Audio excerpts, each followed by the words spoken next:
आखिर कहाँ है वो किताब?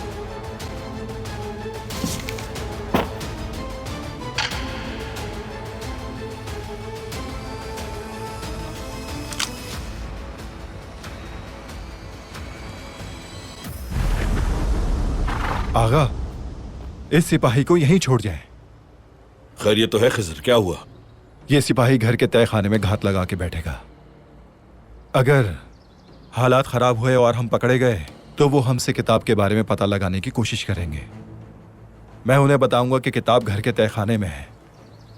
उस वक्त आप जो भी किताब लेने आए उसे पकड़कर हमें बचाएंगे। अच्छा मंसूबा है।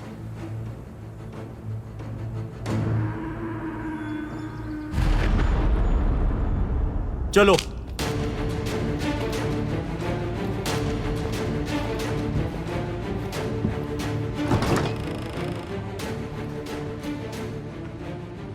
चलो आ जाओ मेरे साथ।